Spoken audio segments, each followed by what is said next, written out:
আসসালামু আলাইকুম প্রিয় দর্শক, কেমন আছেন আপনারা? আশা করি ভালো আছেন। আমি Farhaduddin Ahmed BA advocate appellate division, supreme court of Bangladesh. স্বাগত জানাচ্ছি আপনাদেরকে আজকের আলোচনায়। প্রিয় দর্শক, আপনারা নিশ্চয়ই জানেন যে বিয়ের সবচেয়ে পবিত্র এবং আইনি দলিল কোনটি? নিশ্চয়ই কাবিন্না বাবা, নিকানামা, যেটা আমরা জানি। কিন্তু ভাবুন তো, বিয়ের সময় আপনি সবার সামনে সাক্ষীদের উপস্থিতিতে 10 লাখ টাকা দেনমোহর ধার্য করে বিয়ে করলেন।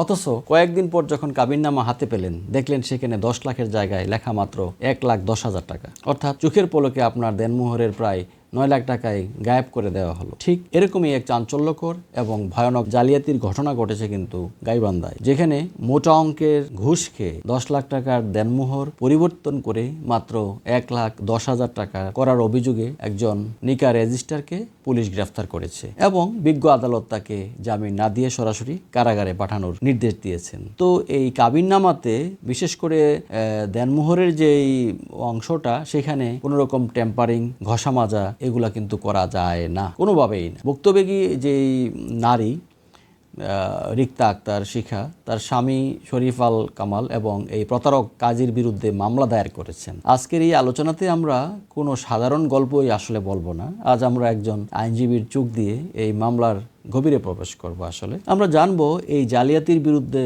কোন আইনের কত ধারায় মামলা হয়েছে, আদালতে আসামি পক্ষ এবং বাদী পক্ষের বিজ্ঞ আইনজীবীরা কি কি আইনি যুক্তি উপস্থাপন করে দেখিয়েছেন সেটা আসলে, এবং সবচেয়ে গুরুত্বপূর্ণ হলো যে বিজ্ঞ বিচারক বা ম্যাজিস্ট্রেট কেন এই কাজীকে জামিন না দিয়ে জেলে পাঠালেন, রায় বা আদেশের কোন বিষয়টি সবচেয়ে গুরুত্বপূর্ণ ছিল। তো প্রিয় দর্শক, আলোচনাটি একটু দীর্ঘ হতে পারে, কিন্তু এটি আপনার বোন, কন্যা বা যে কোনো পরিবারের আইনি সুরক্ষার জন্য অত্যন্ত জরুরি। তাই শেষ পর্যন্ত মনোযোগ দিয়ে দেখবেন বলে এবং শুনবেন বলে আমি আশা রাখি। মামলার পটভূমি এবং ঘটনার যে বিশ্লেষণ, সেটা যদি আমরা দেখি তাহলে আমরা দেখতে পাই যে আইনি ধারাগুলো বোঝার আগে আমাদের ঘটনার ক্রনোলজি বা ধারাবাহিকতা বুঝতে হবে। মামলার এজাহার ও পুলিশ সূত্রে যা জানা গেছে তা অত্যন্ত ভয়ানক। চলতি বছরের 1 এপ্রিল গাইবান্ধা পৌরসভার ডেভিড কোম্পানি পাড়ার কাজী অফিসে কিন্তু সদর উপজেলার বোয়ালি ইউনিয়নের শরীফ আল কামালের সাথে জনৈকা রিক্তা আক্তারের বিয়ে হয়। মুসলিম শরিয়ত মোতাবেক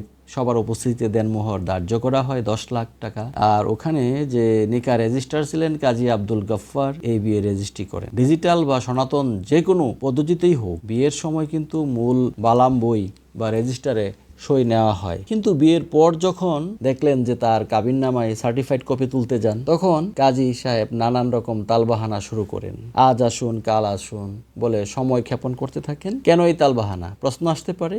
কারণ এই যে নিকা রেজিস্ট্রার বা কাজীর মনে তখন একটা ভয় ছিল, যেটা আমরা উপস্থাপন করলাম। তিনি যতক্ষণে বরের কাছ থেকে মোটা অঙ্কের টাকা ঘুষ নিয়ে বালাম বইয়ে জালিয়াতি করে ফেলেছেন ইতিমধ্যেই। অবশেষে যে 3 মে ভুক্তভোগী যে কনে, উনি কাজী অফিসে কাজীকে না পেয়ে তার বাড়িতে যান। তারপর কাজী প্রথমে কাবিননামা দিতেই অস্বীকার করেন। পরে যখন চাপ দেওয়া হয় তখন তিনি একটি কাবিননামা ধরিয়ে দেন, যেখানে দেনমোহর লেখা মাত্র 1,10,000 টাকা। তো ভুক্তভোগী যেই কনে তাৎক্ষণিক এর প্রতিবাদ করলে সংশ্লিষ্ট যে নিকা রেজিস্ট্রার বা কাজী তাকে ভয়ভীতি দেখান এবং বাড়ি থেকে তাড়িয়ে দেন। এরপর ভুক্তভোগী নারী দমে না গিয়ে গত 4 মে গাইবান্ধা সদর থানায় একটি লিখিত অভিযোগ দায়ের করেন। পুলিশ প্রাথমিক তদন্তে এর সত্যতা পাওয়ার পর গত বৃহস্পতিবার আমরা দেখতে পাই এই নিকা রেজিস্ট্রার এবং প্রতারক স্বামীর বিরুদ্ধে দণ্ডবিধির বিভিন্ন ধারায় মামলা রুজু করে এবং শুক্রবার পুলিশ কাজীকে গ্রেফতার করে আদালতে সোপর্দ করে। গাইবান্ধা সদর কোর্টের জিআরও যেটা নিশ্চিত করেছেন যে আদালত কাজীর জামিন নামঞ্জুর করে তাকে কারাগারে পাঠিয়েছেন। বিজ্ঞ আদালত কারাগারে পাঠিয়েছেন। কোনো আইনের কত ধারায় আসলে কোন আইনের কত ধারায় মামলা হয়েছে এবং এর প্রতিকার কি, এবার আসুন তাইলে আইনি যে আলোচনাগুলো আছে সেগুলো একটু জেনে নিই। একজন কাজী যখন কাবিননামা পরিবর্তন করেন, তখন তিনি কেবল একটি কাগজ বদলান না, তিনি রাষ্ট্রের দেওয়া একটি আইনি ক্ষমতার অপব্যবহার করে। এই মামলায় মূলত 1860 সালের দণ্ডবিধি, দ্য পেনাল কোড 1860 এর অধীনে মামলা দায়ের করা হয়েছে। তাহলে আসুন ধারাগুলো সহজ ভাষায় আমরা একটু বিশ্লেষণ করি এবং জেনে নেই যে কোন ধারায় মামলাগুলো হয়েছে। দণ্ডবিধির 406 ধারায় আসলে মামলা হয়েছে। একটা 406 ধারা যেটা আছে সেটা নিশ্চয়ই আপনারা জেনে থাকবেন, ক্রিমিনাল ব্রিচ অফ ট্রাস্ট বা অপরাধমূলক বিশ্বাসভঙ্গ। বিয়ের সময় কাজী হলেন একটি নিরপেক্ষ সরকারি লাইসেন্সধারী ব্যক্তি, যার উপর বর এবং কনে পক্ষ বিশ্বাস রেখে দেনমোহরের তথ্য সঠিকভাবে লিপিবদ্ধ করার দায়িত্ব দেয়। কাজী যখন সেই বিশ্বাস ভঙ্গ করে নিজের স্বার্থ বা ঘুষ খেয়ে তথ্য পরিবর্তন করেন, তখন তিনি তিনি অপরাধজনক বিশ্বাসভঙ্গ করেন। এই ধারার সর্বোচ্চ শাস্তি 3 বছরের কারাদণ্ড বা অর্থদণ্ড বা উভয় দণ্ড। আরেকটি হচ্ছে দণ্ডবিধির 420 ধারা, চিটিং বা প্রতারণা। স্বামী যে নিকাহ রেজিস্টার এবং যে সংশ্লিষ্ট কনের স্বামী পরস্পর যোগ সাজস্যে ভুক্তভোগী রিক্তা আক্তারকে আর্থিকভাবে ক্ষতিগ্রস্ত করার জন্য এবং নিজেরা অবৈধ সুবিধা পাওয়ার জন্য এই জালিয়াতি করেছেন, একটি দলিল সৃষ্টি করেছেন বা একটি ডকুমেন্ট সৃষ্টি করেছেন, নিজে ট্যাম্পারিং করেছেন, এটি সরাসরি প্রতারণা। এই ধারার সর্বোচ্চ শাস্তি হচ্ছে 7 বছরের কারাদণ্ড এবং অর্থদণ্ড। দণ্ডবিধির 467 ধারার যে ব্যাপারটা, ফরজারি অফ ভ্যালুয়েবল সিকিউরিটি, মূল্যবান জামানতের জালিয়াতি, এটি এই মামলার সবচেয়ে মারাত্মক ধারা।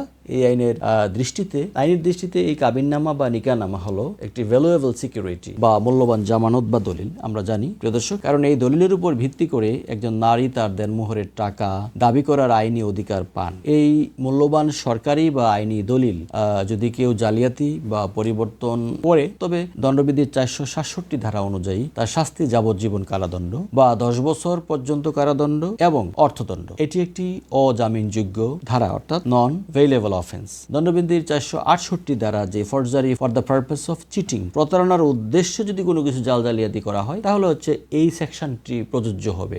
নিকাহ রেজিস্টার যে জালিয়াতিটা করেছেন তার উদ্দেশ্যটাই ছিল কনেকে ঠকানো বা প্রতারণা করা। এই ধারার শাস্তি 7 বছর পর্যন্ত কারাদণ্ড এবং অর্থদণ্ড।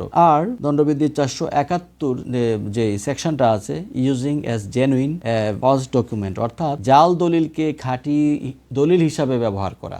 এখানে নিকাহ রেজিস্টার যেটা করেছেন, যখন জালিয়াতি করা 1,10,000 টাকার ভুয়া কাবিননামাটি তৈরি করে যখন তিনি কনে রিক্তা আক্তারের হাতে আসল বলে ধরিয়ে দিতে চাইলেন, তখন তিনি জেনে শুনে একটি জাল দলিলকে আসল হিসাবে ব্যবহারের অপরাধ করেছেন প্রিয় দর্শক। এটি কিন্তু স্পষ্ট, এর শাস্তিও জালিয়াতির সমপরিমাণ। এছাড়াও এই অপরাধের কারণে মুসলিম বিবাহ এবং তালাক যে নিবন্ধন আইন আছে 1974, সেটা অনুযায়ী এই নিকাহ রেজিস্টারের লাইসেন্স বাতিল হওয়ার স্পষ্ট বিধান কিন্তু রয়েছে। বিজ্ঞ আদালতে বিজ্ঞ আইনজীবীদের আইনি যুদ্ধ এবং যুক্তি, যেটা আর্গুমেন্ট ইন কোর্ট, সেটা শুক্রবার বিকেলে যখন আসামি আসলে নিকাহ রেজিস্টারকে আদালতে সোপর্দ করে যখন আদালতে উপস্থাপন করা হয়, তখন আসামি পক্ষের আইনজীবী এবং রাষ্ট্রপক্ষের বিজ্ঞ আইনজীবীদের মধ্যে কি আইনি যুক্তি উপস্থাপিত হয়েছিল, আসুন তা পুঙ্খানুপুঙ্খভাবে আমরা একটু বিশ্লেষণ করে দেখি। আসামি পক্ষের বিজ্ঞ আইনজীবীদের যুক্তি, যেটা ডিফেন্স আর্গুমেন্ট ছিল, সেটা যতটুকু আমরা জানতে পেরেছি, আসামি পক্ষের বিজ্ঞ আইনজীবীগণ আদালতের সামনে দাঁড়িয়ে জামিনের পক্ষে মূলত 3টি প্রধান যুক্তি দেন। যুক্তিগুলো হচ্ছে যে আমার মোয়াক্কেল নির্দোষ এবং ষড়যন্ত্রের শিকার। আসামি পক্ষের বিজ্ঞ আইনজীবী দাবি করেন যে কাজী সাহেব অত্যন্ত সম্মানিত ব্যক্তি, তিনি 1 নং ওয়ার্ডের কাজী, তিনি বালাম বইয়ে কোনো টেম্পারিং বা জালিয়াতি করেননি, বরং বর এবং কনে পক্ষ বিয়ের সময় মুখে যা বলেছিল তিনি বালাম বইয়ে তাই লিখেছেন। বর পক্ষই হয়তো কাজীকে ভুল তথ্য দিয়েছে, এতে কাজী বা নিকাহ রেজিস্ট্রারের কোনো ব্যক্তিগত স্বার্থ বা অপরাধমূলক কোনো মনস্তত্ত্ব বা ম্যানসরিয়া বা ইন্টেনশন ছিল না। মামলাটি দেওয়ানি প্রকৃতির, অর্থাৎ এটি একটি সিভিল নেচারের, এটা ওনারা বলতে চাচ্ছেন। দেনমোহর কম বা বেশি হওয়া নিয়ে যদি কোনো রকম বিরোধ থাকে, তবে তা পারিবারিক আদালতের বিষয়, অর্থাৎ ফ্যামিলি কোর্টের বিষয়, এটি কোনো ফৌজদারি অপরাধ নয়। এটা ছিল আসামি পক্ষের আইনজীবীদের আর্গুমেন্ট বা যুক্তি। তাই ওনারা বলতে চাচ্ছিলেন যে তাদের ক্লায়েন্টকে ফৌজদারি মামলায় জেলে রাখা আইনসঙ্গত নয়। বয়স এবং সামাজিক মর্যাদার বিবেচনায় একজন বয়স্ক ব্যক্তি, লাইসেন্সধারী কাজী, তিনি পালিয়ে যাবেন না, মামলার তদন্তে তিনি পূর্ণ সহযোগিতা করবেন, তাই তাকে যে কোনো শর্তে যেন জামিন দেওয়া হয়, এই ধরনের সাবমিশন কিন্তু ছিল বলে আমরা জেনেছি। রাষ্ট্রপক্ষ এবং বাদীপক্ষের বিজ্ঞ আইনজীবীদের যে পাল্টাপাল্টি যে যুক্তি বা প্রসিকিউশন এবং ভিকটিমের যে আর্গুমেন্ট, সেটা রাষ্ট্রপক্ষের বিজ্ঞ আইনজীবী এবং ভুক্তভোগী যে রিক্তা আক্তারের আইনজীবী জামিনের তীব্র বিরোধিতা অবশ্যই করেছেন, আদালতে তাদের যুক্তি উপস্থাপন করেছেন এবং যুক্তিগুলো ছিল অকাট্য। প্রকৃতপক্ষে সরকারি দলিলের পবিত্রতা নষ্ট করা, অর্থাৎ ভায়োলেশন অফ পাবলিক ডকুমেন্ট যেটা আছে, সেটা বালাম বই বা নিকাহ নামা রেজিস্টার কোনো সাধারণ খাতা নয়, কিন্তু এটি সরকারের আইন মন্ত্রণালয় কর্তৃক এটি অনুমোদিত একটি পাবলিক ডকুমেন্ট। আর একজন কাজী মোটা অঙ্কের টাকা ঘুষ খেয়ে এই দলিলের পবিত্রতা নষ্ট করেছেন। 10 লাখ টাকাকে ফ্লুইড দিয়ে বা কেটে 1,10,000 টাকা করা স্পষ্ট জালিয়াতি, যা প্রাথমিক তদন্তে প্রমাণিত হয়েছে। তো প্রিয় দর্শক, এই যে অপরাধটি, এটি গুরুতর এবং অজামিনযোগ্য একটি অপরাধ, নন বেইলেবল অফেন্স। আসামির বিরুদ্ধে দণ্ডবিধির 467 ধারার অভিযোগ রয়েছে, যা একটি অজামিনযোগ্য অপরাধ, যেখানে যাবজ্জীবন কারাদণ্ডের বিধান রয়েছে এবং সেখানে এখানে অর্থদণ্ডের ব্যাপারও রয়েছে। এই মামলার প্রাথমিক পর্যায়ে রয়েছে, যার কারণে আসামিকে জামিন দিলে তিনি আসলে বালাম বই গায়েব করে দিতে পারেন, অথবা এটা এভিডেন্স নষ্ট করতে পারেন, সাক্ষীদের ভয়ভীতি দেখাতে পারেন, সামাজিক অবক্ষয় এবং নারীদের যে অধিকার সেটা হরণ হতে পারে। একজন নিকা রেজিস্ট্রার যদি বরের কাছ থেকে টাকা খেয়ে কনের দেনমোহর চুরি করেন বা সেটা টেম্পারিং করেন, তবে এটি সমাজের নারীরা তাহলে কোথায় যাবে? এটি একটি জঘন্য সামাজিক অপরাধ, এর দৃষ্টান্তমূলক বিচার হওয়া উচিত। হাউএভার, যেটা বলছিলাম যে কখনো কোনো বালাম বা কোনো আপনার নিকা রেজিস্ট্রার চাইলেই কিন্তু দেনমোহর যে কলামটা আছে সেটাতে টেম্পারিং করতে পারবেন না। অর্থাৎ এটা একটা অত্যন্ত সেন্সিটিভ ইস্যু।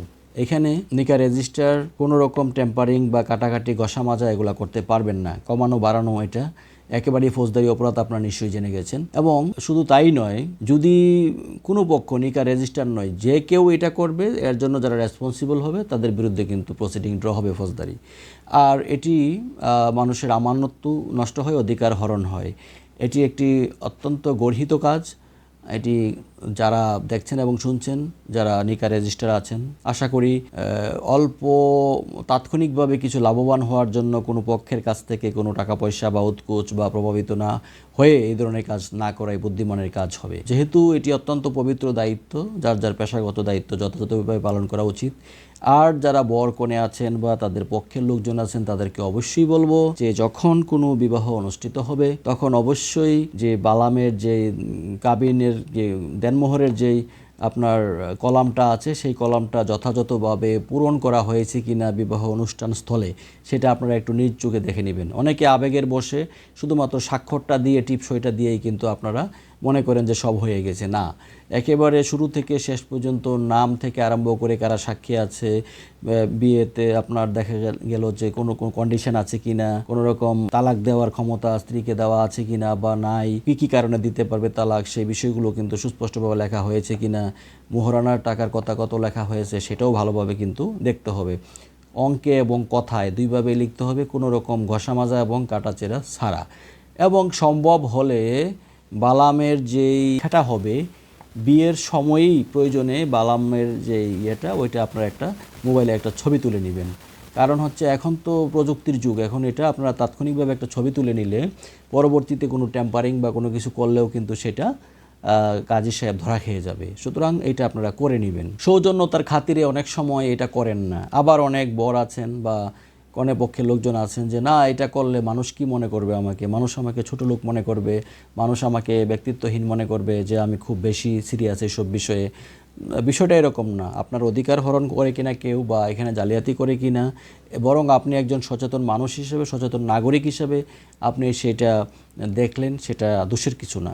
যে কোনো চুক্তি হোক, সেটা যে কোনো চুক্তি হোক সেক্ষেত্রে, বা যে কোনো ডকুমেন্টে সাইন করা হোক, সেক্ষেত্রে ভালো করে দেখে নেওয়া উচিত। আর একটি বিষয় হচ্ছে যে এখানে যে অভিযোগটা এসেছে, সেই অভিযোগটা প্রাথমিকভাবে সত্যতা পেয়েছে, কিন্তু এখানে কিছু এক্সপার্ট ওপিনিয়নের ব্যাপার থাকতে পারে। বালামের যে টেম্পারিংয়ের বিষয়টা আছে বা অন্যান্য বিষয় আছে, এগুলো এক্সপার্ট ওপিনিয়ন বা ফরেন্সিকের রিপোর্টের উপর ভিত্তি করে অনেক সময় পূর্ণাঙ্গ রিপোর্ট আসবে। তারপরে ক্রস এক্সামিনেশন, আর্গুমেন্ট, মামলার পরবর্তী যে ধাপগুলো আছে সেগুলো, সাফাই সাক্ষীর ব্যাপার থাকবে, জেরা সাক্ষী, জবানবন্দি, যুক্তিতর্ক, এগুলোর পরে কিন্তু একটা ফাইনাল রেজাল্ট আসবে।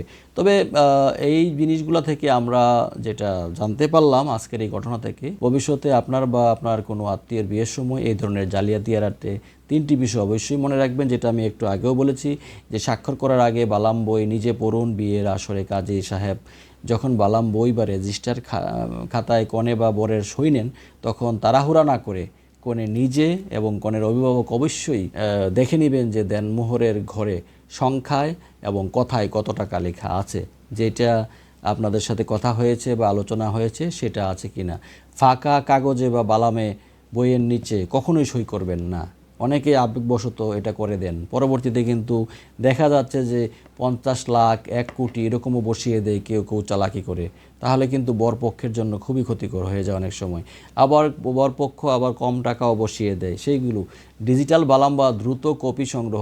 বিয়ে সম্পন্ন হওয়ার সাথে সাথে কাজীর কাছ থেকে রসিদ বুঝে নেবেন এবং 1 সপ্তাহের মধ্যে কাবিননামার সার্টিফাইড কপি এবং বা মূল কপি সংগ্রহ করবেন। দেরি করলেই এই ধরনের অসাধু কাজী সাহেবরা কিন্তু জালিয়াতির সুযোগ পায়। এখন কথা হচ্ছে যে প্রতিকারের কি উপায়? যদি কখনো দেখেন কাবিননামা জালিয়াতি হয়েছে, তবে সরাসরি নিকটস্থ থানায় বা বিজ্ঞ জুডিশিয়াল ম্যাজিস্ট্রেট অথবা বিজ্ঞ মেট্রোপলিটন ম্যাজিস্ট্রেট আদালতে দণ্ডবিধি 420, 406 এবং 467 দ্বারা সহ অন্য কোনো সংশ্লিষ্ট ধারা যদি প্রযোজ্য হয়, তাহলে সেক্ষেত্রে সেই দ্বারাই আপনারা মামলা করবেন। আইন আপনার পাশে আছে। সংশ্লিষ্ট যেই কনে আজকে যে সাহস দেখিয়েছেন তাকে আমরা সাধুবাদ জানাই। আমি মনে করি যে এই ধরনের কোনো ঘটনা ঘটলে সংশ্লিষ্টরা অবশ্যই সেই ব্যাপারে পদক্ষেপ নেবেন। এই আলোচনাটি সম্পর্কে আপনাদের কোনো মতামত বা প্রশ্ন থাকলে অবশ্যই কমেন্টস বক্সে লিখতে পারেন।